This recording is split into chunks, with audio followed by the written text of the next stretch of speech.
বিশ্বজুড়ে অর্থনৈতিক অনিশ্চয়তা ও ভূরাজনৈতিক অস্থিরতার কারণে নিরাপদ সম্পদ হিসেবে সোনায় বিনিয়োগ করছে মানুষ। 2024 সালেই কেবল সোনার দাম বৃদ্ধি পেয়েছে 20% মতো। কোনো দেশের অর্থনীতি কতটা স্থিতিশীল এবং কতটা সংকটাপন্ন তা সোনার মজুদের উপরই নির্ভর করে। এমনকি দেশের কেন্দ্রীয় ব্যাংকগুলো নিরাপদ সম্পদ হিসেবে সোনার উপর আস্থা রাখে। চলুন দর্শক, এবার জেনে নেই কোন দেশের কাছে কত সোনা আছে। ওয়ার্ল্ড গোল্ড কাউন্সিলের তথ্য মতে 8133.46 টন সোনার মজুদ রেখে সারা বিশ্বে সর্বাধিক সোনা মজুদের অধিকারী এখন মার্কিন যুক্তরাষ্ট্র।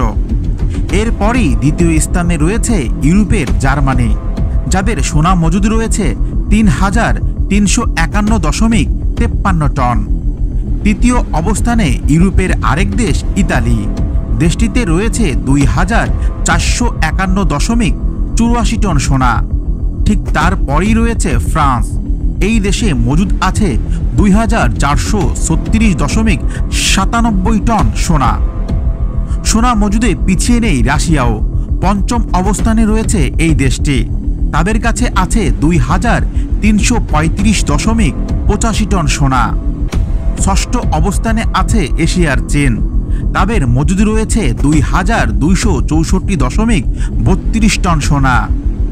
এরপরই নাম আসে জাপানের, জাপানের কাছে আছে 845.97 টন সোনা। জাপানের পর আসে দক্ষিণ এশিয়ার দেশ ভারতের নাম। মোট 840.76 টন সোনা নিয়ে ভারত রয়েছে বিশ্বে অষ্টম অবস্থানে।